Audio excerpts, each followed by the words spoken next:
बिना पढ़े साइन कर रही हो, एक बार पढ़ तो लो। मुन्ना भाई, अब इसमें पढ़ना क्या है? सब कुछ तो पता है, बस अब काम जल्दी से हो जाना चाहिए।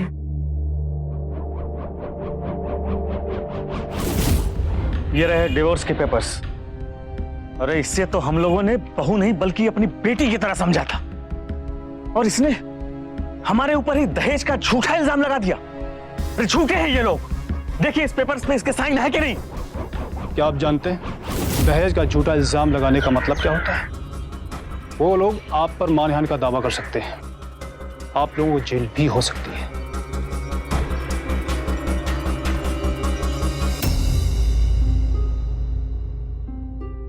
सद्भावना, प्यार, विश्वास और जिम्मेदारी की नींव पर खड़ा होता है शादी का रिश्ता। माँ बाप जब अपनी बेटी को पति के घर भेजते हैं तो इसी उम्मीद के साथ भेजते हैं कि ये भावनाएं सदैव बनी रहेंगी। लेकिन इन सारी उम्मीदों पर पानी फिर जाता है जब शादी बिगड़ने लगती है। और दहेज एक ऐसी प्रथा है जिसने हमारे समाज में न जाने कितने घरों को बर्बाद किया है। और अफसोस की बात तो यह है कि दहेज का ये राक्षस आज भी कई घरों को तबाह कर रहा है। तो क्या आज की कहानी में भी ऐसा ही कुछ हुआ था, या फिर वाकई ये लड़की अपने पिता के साथ मिलकर सास ससुर पर झूठा इल्जाम लगा रही थी? क्या था सच, कौन था असली गुनहगार? आइए देखते हैं।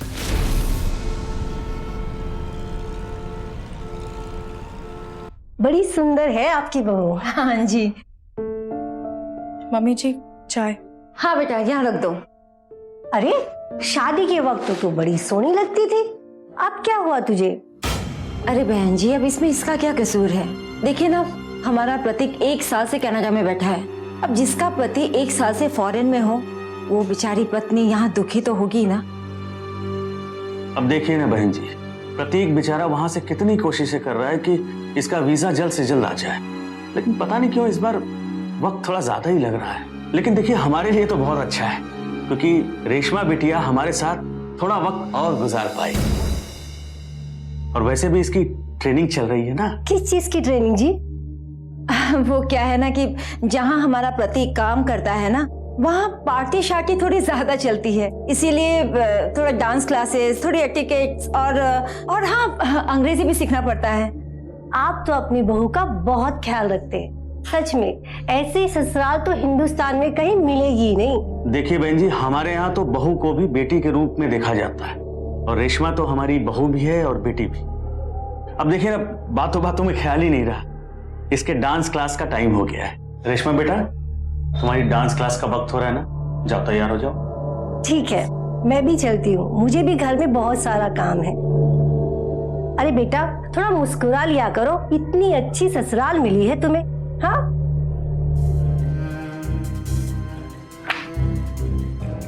बेटा तुम अभी भी शर्माती हो?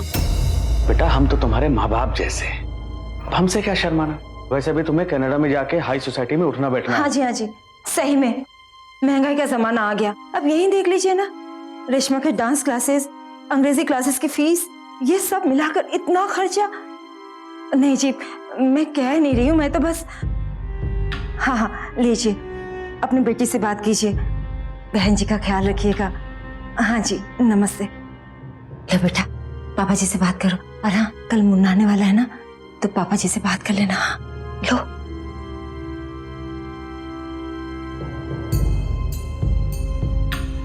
नमस्ते पापा। नमस्ते बेटा, कैसी चल रही है तुम्हारी क्लासेस? पापा मम्मी कैसी है? क्या कहा डॉक्टर ने? कीमोथेरेपी ठीक चल रही है ना? अरे बेटा, मम्मी की केमो बिल्कुल फर्स्ट क्लास चल रही है। अभी अभी दवाई खिलाई है, सो रही हैं। डॉक्टर ने कहा है कि 90% चांसेस है रिकवरी के। और हाँ बेटा, डॉक्टर ने कहा है कि इन्हें किसी भी तरह का कोई स्ट्रेस नहीं होना चाहिए। तो अचानक चुप क्यों हो गई? पापा वो मुझे आपसे कुछ बात है क्या बेटा? कुछ कहना चाहती है तू?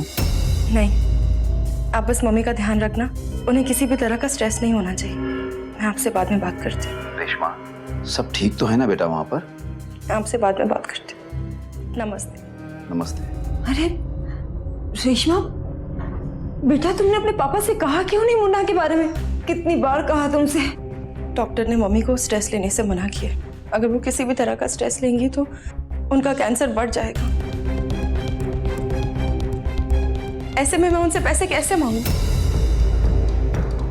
वो सब तो ठीक है, लेकिन अब हम मुन्ना को क्या जवाब देंगे? पिछले 3 हफ्तों से आप लोग पैसा नहीं दे रहे हो। आप लोगों ने क्या समझा कि मैं अपनी जेब से पैसा भरूंगा? कर्जा लेने से पहले ये सब नहीं सोचा था क्या? देखो भाई मुन्ना, तुमने कहा था ना कि 10 लाख रुपए में प्रतीक वहां सेटल हो जाएगा। कहा था कि नहीं कहा था? और हमने दे भी दी। 10 से 20, 20 से 30, ये क्या है मुन्ना? भाई हम लोग मिडिल क्लास लोग हैं। बड़ी मुश्किल से इसके गहने और इसके पिताजी ने जो भी बॉन्ड्स और म्यूचुअल फंड्स थे बेच के हमने जुगाड़ करके दे दिए। अब इस बारे में इनके पिताजी को भी खबर नहीं है। भाई अब जितना है उतना ही है बस। 10 लाख मैंने उसे कनाडा भेजने और वहां का वर्क परमिट दिलाने के लिए 10 लाख बोला था। अब आप लोग चाहते हो कि प्रतीक को वहां का परमानेंट रेजिडेंसी स्टेटस भी मिल जाए, बहू भी वहां सेटल हो जाए, और ऊपर से आप लोग चाहते हो कि मैं उसके लिए बिजनेस लाइसेंस का भी इंतजाम करूं। तो ये सब तो फ्री में नहीं होगा ना। देखो, अब और पैसे हम दे नहीं सकते। 22 लाख तो दे दिया ना हमने, अब इसमें जो कुछ भी बनता है आप बना दो। क्या कहा आपने? आपको ये मजाक लग रहा है? पूरा 1 करोड़ का खर्चा था, मैं फिर भी 30 लाख में कर रहा हूं। और अब तो सारे पेपर भी साइन हो चुके हैं, मैं गारंटर बन चुका हूं। अब मुझे जेल भिजवाओगे क्या तुम लोग? अच्छा ठीक है, एक काम करते हैं, जब तक तुम लोग मेरे बाकी के पैसे दोगे तब तक मैं इसे अपने साथ लेकर जाता हूं। नहीं, अरे छोड़ो, अरे छोड़ो। क्या कर रहे हो? ये घर की बहू है, तुम इसकी बेइज्जती नहीं कर सकते।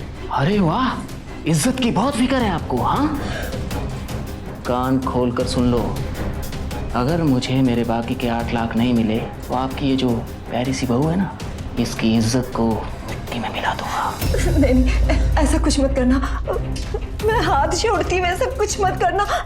अच्छा, अब मुझे टाइम दो, मैं कुछ करती हूँ। एक हफ्ते का टाइम दो। 1 हफ्ता और चाहिए?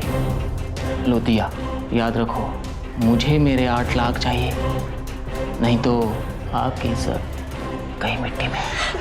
याद रखना। नहीं,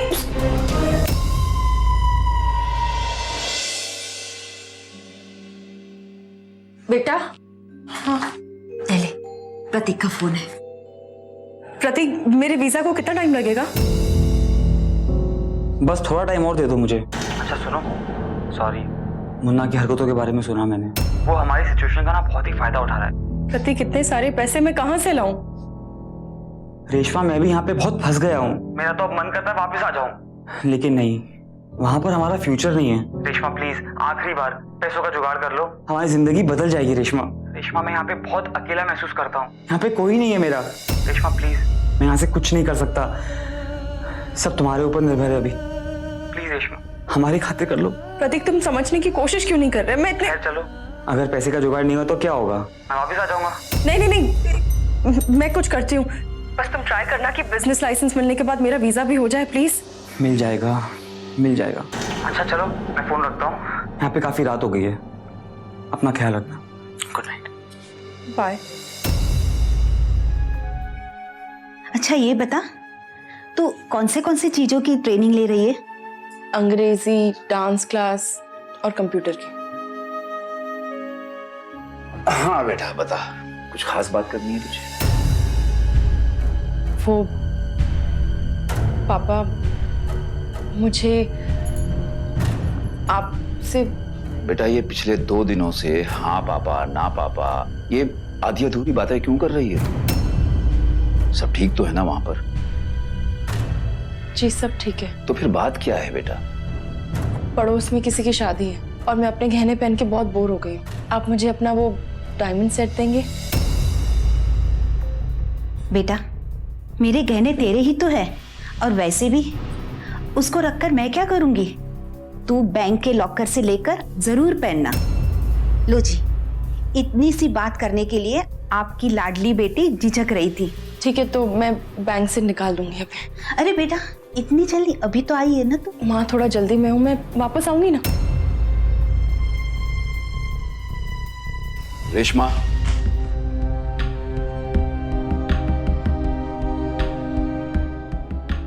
जी पापा। सब ठीक तो है ना बेटा? पापा बार बार एक ही सवाल क्यों पूछ रहे हैं? क्योंकि बेटा श्राद्ध का महीना है, इस समय भला किसकी शादी हो सकती है? वो हमारे पड़ोस में ही रहते हैं। उन्हें भी कनाडा जाना है ना, इसीलिए साथ में शादी कर रहे हैं ताकि वीजा जल्दी मिल जाए। अच्छा, शादी करते ही वीजा मिल जाएगा? जी। तो फिर तुझे अब तक क्यों नहीं मिला? तुझे तो 1 साल से ज्यादा हो गया है ना शादी की। मिल जाएगा ना पापा। वो प्रतीक को बिजनेस लाइसेंस मिलते ही वो वाइफ को ना वीजा मिलने में थोड़ा टाइम लगता है। मैं चलती हूँ, मैं बाद में मिलती हूँ आपसे।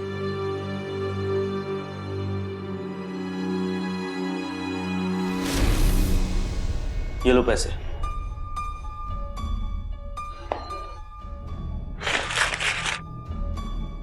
इसको मिलाकर पूरे 30 लाख हो गए। प्रतीक को कनाडा में सारे पेपर्स मिल जाएंगे। और बहू का वीजा? उसके लिए 5 लाख और चाहिए। क्या? मैं और पैसे नहीं दे सकती? अरे 5 लाख और कहां से लाएंगे हम इतने पैसे?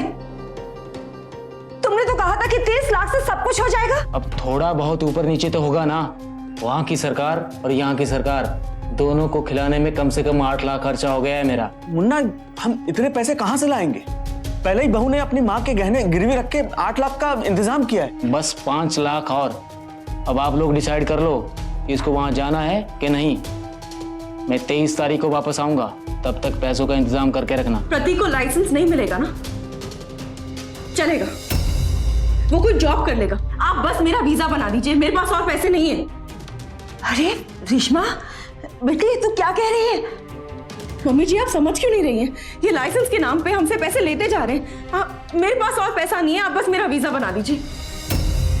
आप अपने आप को समझती क्या है? हाँ, आज आप कहती हैं आपको बिजनेस लाइसेंस चाहिए और कल कहती हैं नहीं नहीं आपको बिजनेस लाइसेंस नहीं चाहिए।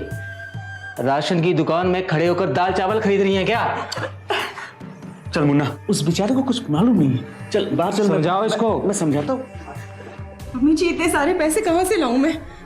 रेशमा बेटा, 5 लाख के लिए तू चाहती है कि प्रतीक बिजनेस ना करके जॉब करे? ये कैसे विचार है तेरे? अरे कनाडा में रहने से फायदा तेरा होगा, हमारा नहीं।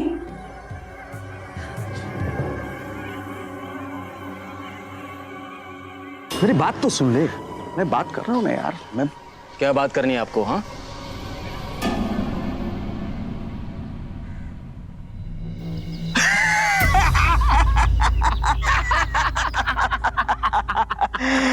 एक मिनट रुकिए। ये रखिए अंकल। अच्छा सुन, बाकी के पैसे प्रतीक को दे देना और हाँ, अपना कमीशन भी रख लेना। ठीक है। लगता है यार अब आगे वाले 5 जो मिलने हैं ना, बहुत मुश्किल से मिलने वाले हैं। जब इतने पैसे खींच लिए हैं तो बाकी के 5 लाख भी खींच लेंगे। और आप देख लेना अंकल, अब की बार हम 20 लाख और खींचेंगे। और सीधी उंगली से नहीं तो उंगली टेढ़ी करके तो जरूर। मुन्ना, उंगली तो हमेशा अपनी टेढ़ी ही रहती है ना। अब तू निकल ले यहाँ से, समझा क्या? सुन, अगले गुरुवार को मिलना मुझे, तब तक मैं देखता हूँ कि आगे क्या करना है। चल निकल।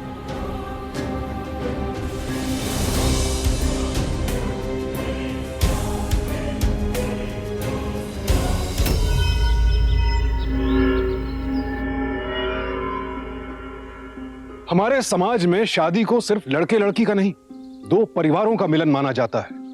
अपेक्षा यही की जाती है कि सास ससुर लड़की के माता पिता की जगह ले लेंगे। लेकिन ये किस तरह के लोग थे जो लालच में अंधे होकर अपनी बेटी जैसी बहू को इतना बड़ा धोखा दे रहे थे? और ये तो बस शुरुआत थी। इनका लालच इन्हें किस हद तक लेकर जाने वाला था, इसका किसी को अंदाजा भी नहीं था।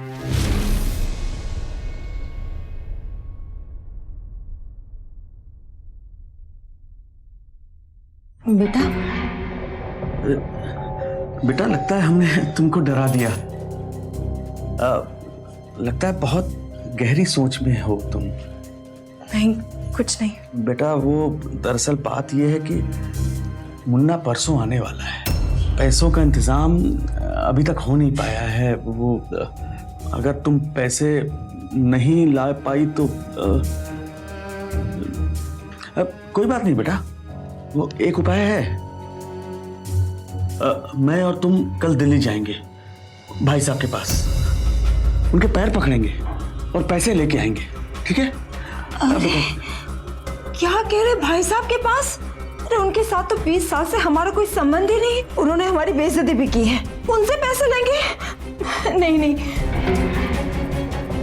अरे निर्मला, तुम समझती क्यों नहीं? अब बच्चों के लिए इतना तो करना पड़ेगा ना। देखो, कल सुबह दिल्ली जाएंगे बस। बेटा तुम चिंता मत करो। हाँ,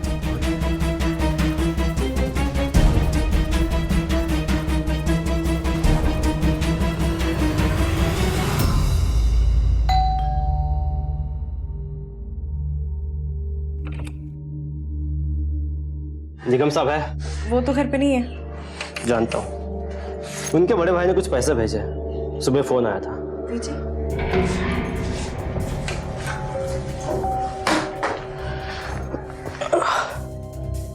गिन लीजिए।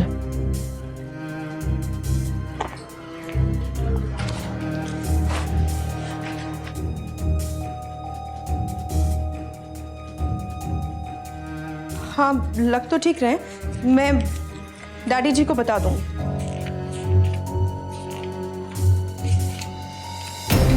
क्या बदतमीजी है ये? मैं अभी डैडी जी को फोन करती हूँ। निकली नहीं आती, जाइए। ये क्या कर रहे हैं आप? हाँ, दरवाजा क्यों बंद किया आपने? 1 मिनट। पैसे डिलीवर हो गए, लेकिन लड़की बात मान नहीं थी, कह रही निकल जाए यहाँ से। क्या कर रहे हैं आप? उधर ही रुकिए, पास में आना। रुकिए वहीं पे। बात कर। हेलो, मेरी बात ध्यान से सुन। आजकल मार्केट में बिना ब्याज के लोन देने वाले नहीं मिलते हैं। मैंने और तेरे ससुर ने बड़ी मुश्किल से इसको बनाया है, तो अब तू अपने हिसाब से इसका ब्याज चुकता कर दे, बाकी मैं सब संभाल लूंगा। ये ले, अपने ससुर से बात कर।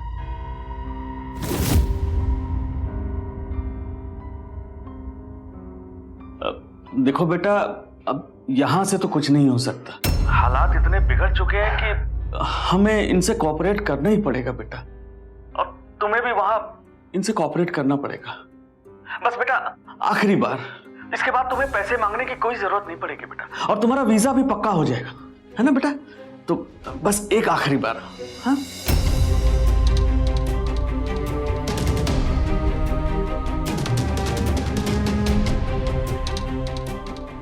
हटो।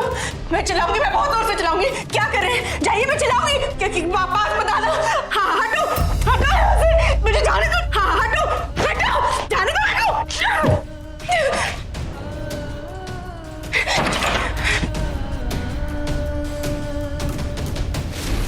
इंसान कहलाने लायक नहीं है ये लोग, जो पैसों के लिए अपनी बहू को बेचने तक के लिए तैयार हो गए।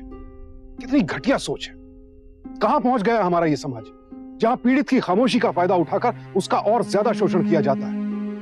दुख होता है ये देखकर कि हमारे यहाँ दहेज के मामलों में कई बार औरतों का शारीरिक और यौन संबंधी उत्पीड़न भी होता है, और समाज के डर से ऐसी महिलाएं सारे अत्याचार चुपचाप सह लेती हैं। तो क्या रेशमा भी ऐसी महिलाओं में से थी? नहीं, रेशमा चुप बैठने वालों में से नहीं थी, वो सच और इंसाफ का साथ देने वालों में से थी। पापा, उन्होंने मुझे बर्बाद कर दिया, मेरे जेवर मेरा सब कुछ बेच दिया पापा, और पैसों के बदले एक आदमी भेजा उन्होंने। वो लोग उसी के साथ थे, वो लोग दिल्ली में नहीं गए थे, उन्होंने मुझे झूठ बोला।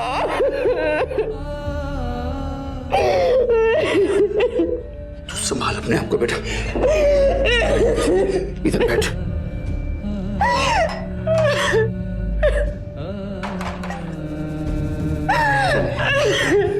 पानी पी बेटा। हाँ?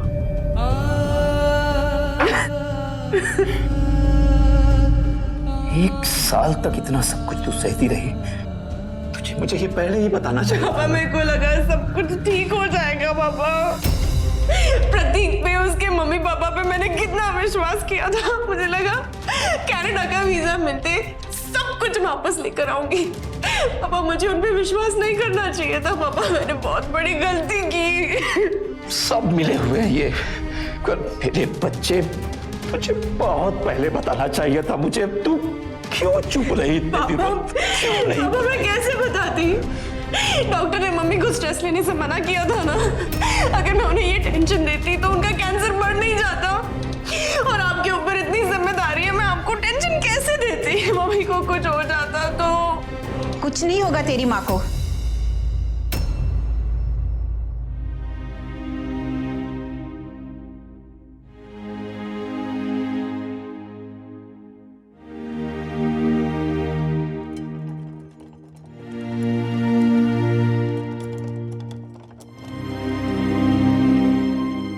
जिस माँ के पास तेरे जैसी बेटी हो, उस माँ को कुछ नहीं हो सकता। आइंदा से हमसे कुछ भी छिपाने की बेवकूफी मत करना। हमारी जिंदगी तो कट चुकी है, लेकिन तेरी जिंदगी तो अभी शुरू हुई है। और तुझे इस तरह हम घुट घुट के जीते हुए नहीं देख सकते। जिसने भी तेरे साथ ये किया है ना, उसको सजा मिलनी ही चाहिए। हाँ जी बोलिए, क्या बात है? आपको हमारे साथ थाने चलना पड़ेगा। क्यों, क्या हो गया है? आपकी बहू ने आपके ऊपर दहेज का इल्जाम लगाया है, इसलिए आप लोगों को गिरफ्तार किया जाए। हमारी बहू कहाँ है? कौन? ये झुकी, मक्कार और गिरी हुई लड़की। जबान संभाल के बात कीजिए निर्मला जी। जबान तो आप संभालिए। इंस्पेक्टर साहब, अब इनके जैसे झूठे लोगों की बातों में आकर हमारे खिलाफ वारंट निकलवा दिया। इंस्पेक्टर साहब, इसके और मेरे बेटे का डिवोर्स 1 साल पहले ही हो चुका है। क्या? इंस्पेक्टर साहब ये कुछ भी बोल रहे हैं। गिरफ्तारी के वक्त अक्सर लोग उल्टी सीधी कहानियां बनाते हैं।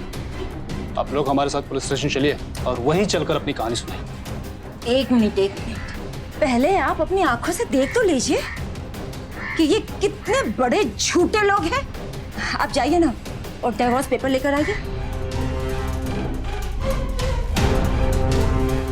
इंस्पेक्टर साहब, शादी के बाद से ये हमारे घर एडजस्ट नहीं कर पा रही थी और तब से ये डिवोर्स मांग रही थी। हमने इसे लाख मनाने की कोशिश की, लाख समझाने की कोशिश की, पर ये मानी ही नहीं। आखिर इसने मेरे बेटे को बहला फुसलाकर डिवोर्स कराने के लिए मना ही दिया और मेरा बेटा इसकी बातों में आकर इसे डिवोर्स दे दिया और पूरी तरह टूट के वो कनाडा जाकर सेटल हो गया, यहाँ सब कुछ छोड़ छाड़ के। इंस्पेक्टर साहब, ये झूठ बोल रहे हैं। ये सब इनकी चाल है। चाल हमने चली, चाल तो तुम दोनों बाप बेटी हमारे साथ चल रहे। इंस्पेक्टर साहब, जैसे इनको पता चला कि मेरा बेटा कनाडा चला गया, वहां सेटल हो गया, तो ये दोनों बाप बेटी वापस आकर एक नया नाटक रचने लगा। ये इसके बाप मेरे पैरों में झुककर गिड़गिड़ाने लगा कि बहन जी डिवोर्स तो हो गया है, लेकिन ये बात हमारे परिवार, आपके परिवार को पता है, समाज को नहीं पता। हम हमारी बेटी को बाहर भेज देंगे, लेकिन तब तक के लिए आप आपके पास रख लीजिए इसे। इनकी झांसे पे आकर मैंने इसे हमारे घर रख लिया, ये सोचकर कि कुछ ही रोज की तो बात है, फिर ये चली जाएगी। लेकिन महीना साल में बीत गया और हमने इनसे कहा कि आप अपनी बेटी को वापस ले जाओ, लेकिन इन्होंने क्या किया? हमारे खिलाफ झूठी रिपोर्ट लिखवा दी। क्या यही इंसाफ है? अरे स्वामी दिखा रही है मुझे। अरे इंस्पेक्टर साहब, इसने खुद अपनी मर्जी से तलाक लिया है। ये रहे डिवोर्स पेपर। अरे हमने तो इसको अपनी बहू नहीं बेटी की तरह रखा था और इसने हमारे खिलाफ दहेज का झूठा इल्जाम लगाया। अरे झूठे हैं ये लोग। देखिए डिवोर्स पेपर पर इसके साइन है कि नहीं। क्या ये सिग्नेचर आपके हैं?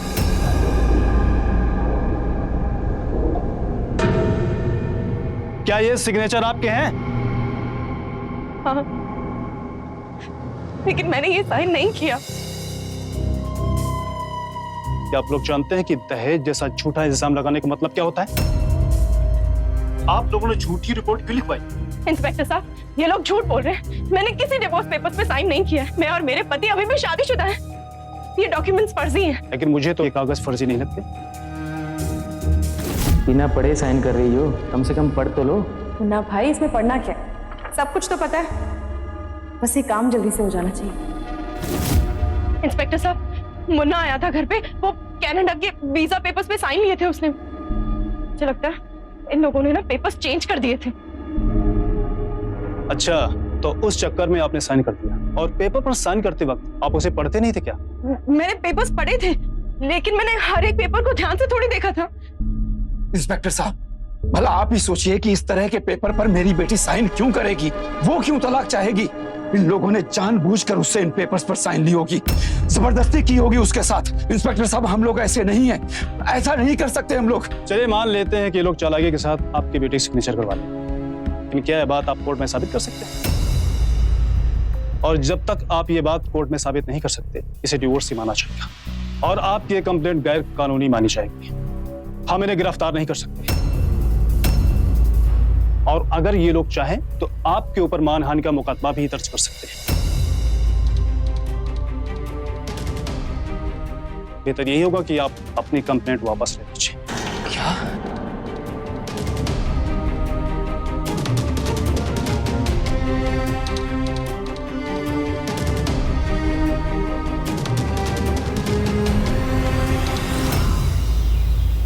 शुरू में मैं सारे डॉक्यूमेंट्स देखती थी, लेकिन जब मैंने देखा कि वीजा के लिए बार बार वही डॉक्यूमेंट्स हैं, तो मैंने पढ़ना छोड़ दिया। मुझे क्या पता था ये लोग मुझे फंसाने के लिए डिवोर्स पेपर्स पे साइन करवाएंगे।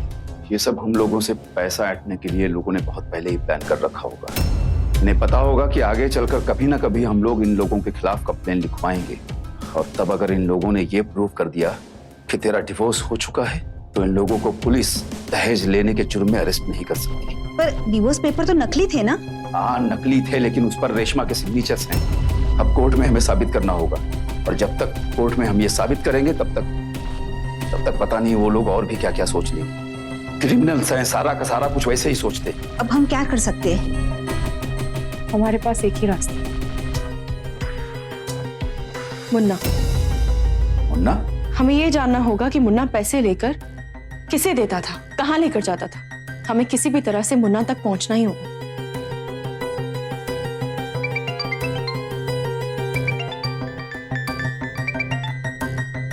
हेलो जी?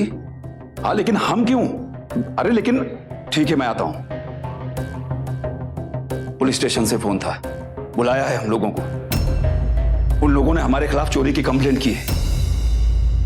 एक डायमंड का नेकलेस था और एक हफ्ते पहले तक ही तो था, लेकिन उसे भी इन लोगों ने बेच दिया। इंस्पेक्टर साहब, ये झूठ बोल रहे हैं। वो मेरी माँ का डायमंड नेकलेस था और इन लोगों ने मुझे मजबूर किया था उसे बेचने के लिए। क्या तेरी माँ का नेकलेस था? एक और झूठ बोल रही है। हे भगवान। ठीक है, अगर तेरी माँ का था ना, तो साबित करके दिखा। देखा इंस्पेक्टर, पहले तो इन्होंने हमें ब्लैकमेल किया और फिर हमारे खिलाफ झूठी रिपोर्ट लिखवाई, और अब एक और झूठ। इस तरह कितने झूठ बोलते रह रहे हैं लोग। देखिए, आप लोग आपस में बच्चों की तरह मत लड़िए। अब एक दूसरे के ऊपर आरोप लगाने से पहले आप लोग क्यों नहीं आपस में बैठकर इस मामले को सुलझा लेते? अगर कोई हल नहीं निकलता है तो फिर एफआईआर दर्ज करवा दीजिएगा। हम भी तो वही चाहते हैं इंस्पेक्टर साहब। अगर आप भी यही चाहते थे तो मुझे फोन कर सकते थे। ये पुलिस स्टेशन का नाटक करने की क्या जरूरत थी? चलिए आइए, कीजिए बात, क्या करनी है, आइए बाहर। देखिए, बात सीधी सी है, और हम अगर चाहते ना तो आप लोगों के ऊपर मानहानि का मुकदमा ठोक सकते थे, लेकिन हमें तो सिर्फ अपने पैसों से मतलब है। वो आखिरी के 5 लाख रुपए दे दीजिए और बात खत्म हो जाएगी, और 1 आध महीने की तो बात है ना। और अगर नहीं दिया तो? अब अगर नहीं दिया तो पुलिस और कोर्ट कचहरी के चक्कर काटते रहेंगे। देखिए शर्मा जी, 1 महीने में प्रतीक का लाइसेंस आ जाएगा, और फिर उसके बाद आप लोगों को पैसे देने की कोई जरूरत नहीं पड़ेगी। और फिर आप तो जानते हैं कि कोर्ट कचहरी और पुलिस के चक्कर में कितना पैसा बर्बाद हो जाता है। सालों लग जाते हैं केस चलते, और आप लोग इज्जतदार लोग हैं, और आपकी वाइफ भी कैंसर के पेशेंट है। उनकी ट्रीटमेंट में भी काफी पैसे लगेंगे। मेरी बात मानिए, मैं 24 घंटे का टाइम दे रहा हूँ आपको, वरना फिर परसों इसी पुलिस स्टेशन में मिलेंगे। हमें डर किस बात का है? ये सब कुछ झूठ है, और ये हम साबित भी कर सकते हैं ना। साबित तो कर सकते हैं, लेकिन वक्त बहुत लगेगा। कोर्ट कचहरी का मामला है, सारी जिंदगी निकल जाती है इंसान की कोर्ट कचहरी के चक्कर में। जो भी पैसे बचे हैं ना, वो सब हम लगा देंगे, और तुम मेरी फिक्र मत करो। अरे मैं कैसे ना तुम्हारी फिक्र करूं? तुम आराम करो, मैं सोचता हूं मुझे क्या करना है।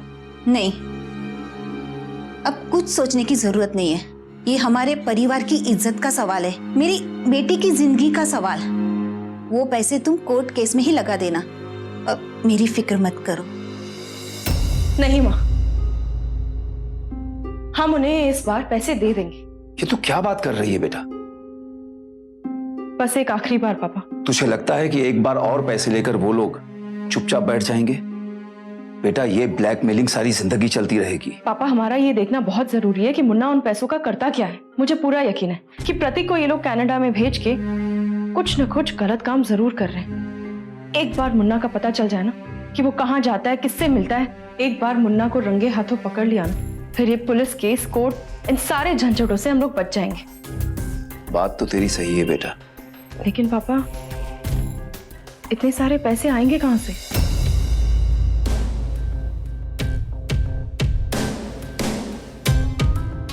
तो पैसों की चिंता मत कर बेटा, कुछ पैसे हैं अकाउंट में, एक एफडी भी है और कुछ ज्वेलरी।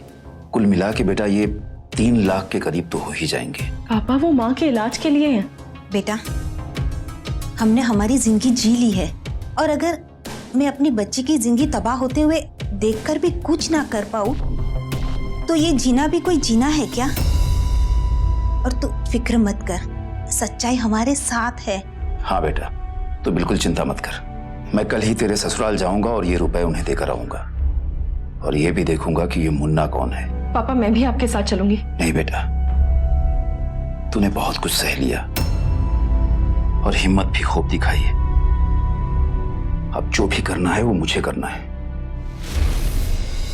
देखिए, मेरे पास जो था वो मैं ले आया, 3 लाख रुपए मैं लेकर आया हूँ, इतना ही था मेरे पास। मुझे 1 हफ्ते का वक्त दे दीजिए, मैं बाकी के 2 लाख रुपए भी आपको लाकर दे दूंगा। अरे शर्मा जी, आधे घंटे में मुन्ना आ जाएगा यहाँ, और उससे कैसे भी करके आज 5 लाख रुपए देने हैं। पर भाई साहब, अच्छा मुझे 1 दिन का तो वक्त दीजिए, आप ही समझाइए ना, सिर्फ 1 दिन का, मैं बाकी के पैसे दे दूंगा आपको लाके। अरे आप समझ क्यों नहीं रहे शर्मा जी? मुझे 5 लाख रुपए चाहिए आज ही। अच्छा ये तो रख लीजिए, ये रख लीजिए ना, मुझे थोड़ा सा वक्त, बस कल तक का। मैं कैसे भी करके कहीं से भी कल आपको लाके दे दूंगा, कहीं से भी लाके दे दूंगा, प्लीज। लेकिन सिर्फ कल तक का दे दो। कल तक अगर मुझे मेरे पैसे नहीं मिले ना, कोर्ट चला जाऊंगा मैं। और हाँ, वो मानहानि का केस याद है ना आपको, कि भूल गए आप? जी जाइए। अरे बेटा, अभी भी तो आया है वो, जैसा तूने बताया था वही है। छोटी सी हाइट और दुबला पतला सा, रंग थोड़ा गोरा, और ब्लैक कलर की बाइक है बेटा उसकी। हाँ पापा, वही है। हाँ, अच्छा सुन बेटा, मम्मी की दोपहर की दवाई दे देना। हाँ पापा, दवाई दे दी मैंने, लेकिन आप थोड़ा संभाल के। वो लोग बहुत खतरनाक हैं और आप अकेले हो। ऐसा कुछ मत करना जैसे आपकी जान को खतरा हो। बेटा, मैं अकेला कहाँ हूँ, हम सब एक साथ ही तो हैं। तू चिंता मत कर, मुझे पता है क्या करना है। जरूरत पड़ी तो मैं पुलिस को बुला लूंगा, ठीक है? और हाँ बेटा, वो बाहर निकल आया है, मैं बाद में फोन करता हूँ तुझे, ठीक है? चल बेटा।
उस बेटी का बाप हूँ जिसको पिछले 1 साल से तू लूट रहा है।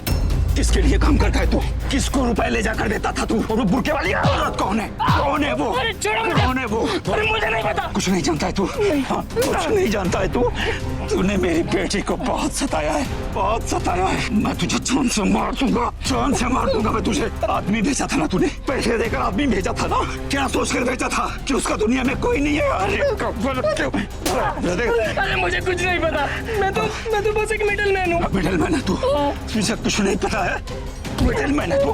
मिडलमैन है तू? बताता हूँ, सब कुछ बताता हूँ। मैं तो हर्षवर्धन जी से पैसे लेकर शमीम भाई को पहुंचा देता था। शमीम भाई कौन है?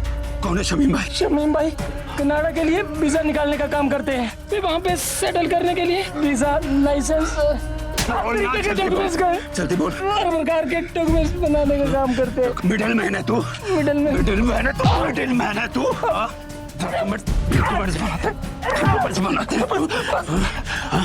फोन निकाल, फोन निकाल, फोन निकाल। अपने शमीम भाई को फोन लगा और बोल दिल्ली की पार्टी है, उन्हें बहुत सारे वीजास चाहिए और बिजनेस डॉक्यूमेंट्स भी। लगाता हूँ। लगा ना, जल्दी जल्दी लगा। और सुन, फोन लगाने से पहले एक बात सुन ले, बहुत ही आराम से बात करना, शक नहीं होना चाहिए उसे किसी भी तरह का, वरना यही तुझे मैं जान से मार डालूंगा। लगा रहा हूँ सर, लग गया सर, लग गया। सलाम अलैकुम शमीम भाई। मुन्ना, शमीम भाई अपने को ना दिल्ली की बहुत बड़ी पार्टी मिली है। शमीम भाई 50 वीजा और पेपर्स चाहिए। शमीम भाई बहुत थोड़ा अर्जेंट है। शमीम भाई हाँ मैं जानता हूँ ना उसको, मैं जानता हूँ। और शमीम भाई आज मिल सकती है क्या? हाँ ठीक है, भेजता हूँ शमीम भाई, भेजता हूँ। हाँ, अरे तेरे ये क्या कर रहे हैं आप? क्या कर रहे हैं? मैं बताता हूँ क्या कर रहे हैं। बहुत सताया तूने, जिंदगी बर्बाद, जिंदगी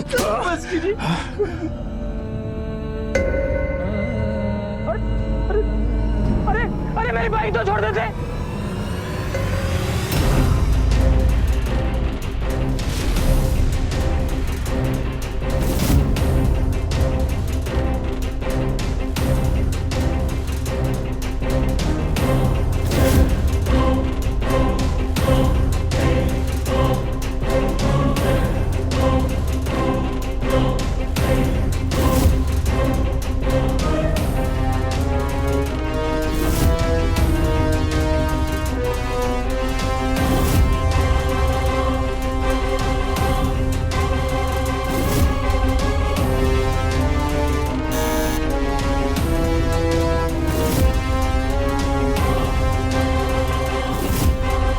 हाँ जी, किसने भेजा?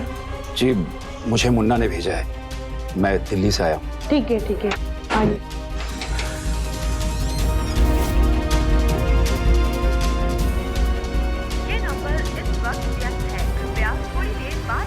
हाँ जी, मैं देख रहा हूँ आपके एप्लीकेंट के पेपर्स पर, पेपर सही नहीं है, नए बनवाने पड़ेंगे, खर्चा उतना ही आने वाला है। जी। हाँ बोलिए। कनाडा का ना वीजा लग जाएगा? मैंने आपको कहा वर्क वीजा नहीं है उसका। अच्छा, वो दिल्ली वाली पार्टी आई थी, उसको बिठा? हाँ, वो आगे बाहर बैठे। अच्छा जाओ, मैं आता। उतने में नहीं हो पाएगा, सॉरी। माइग्रेशन में देना पड़ता है, सबको देना पड़ता है, पॉसिबल नहीं है। आप मुझे सोच के बता दीजिएगा। Okay, hello.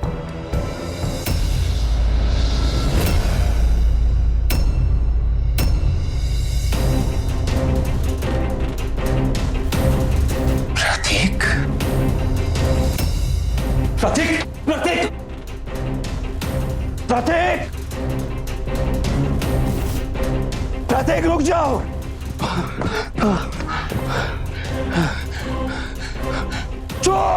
चोर मेरा बटुआ लेके भागा है। अरे चोर, कोई पकड़ो, चोर पकड़ो इसे, पकड़ो। तूने मेरी बेटी की जिंदगी बर्बाद कर दी। क्या नाम है तेरा? शमीम या प्रतीक? प्रतीक। बता सच्चाई क्या है? मैं कनाडा गया ही नहीं था, बल्कि मैं लोगों को कनाडा भेजने का और उनका वीजा निकालने का फर्जी धंधा करता हूँ। मैंने रेशमा को अपने बिजनेस की लाइसेंस की और वीजा की झूठी कहानी बताकर पैसे निकालने लगा। हमें पता था कि अगर ऐसे पैसे निकालेंगे हम तो उन्हें हम पर कभी शक नहीं होगा। एक मिनट शर्मा जी, इन दोनों को अंदर डालो, इनकी भी तो खातिरदारी करनी है। खत्री, इस लौंडे को अंदर डालो और इसकी रिपोर्ट तैयार करो। रेशमा, मुझसे बहुत बड़ी गलती हो गई, आखिरी बार माफ कर दो मुझे प्लीज।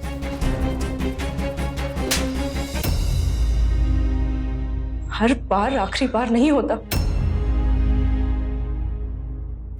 याद रखिए, जब भी अत्याचार से सामना हो तो उसी वक्त फौरन आवाज उठाएं, क्योंकि आपकी एक आवाज पर आपके करीबी दोस्त, आपका परिवार आपकी ताकत बनकर आपके साथ खड़े हो जाएंगे। और जब परिवार साथ होता है तो बड़ी से बड़ी मुसीबत भी आपका पाल भी बांका नहीं कर सकती। तो सावधान रहें, सतर्क रहें, परिवार को मजबूत रखें। इसी प्रार्थना के साथ अब मैं सुशांत सिंह आपसे विदा लेता हूं।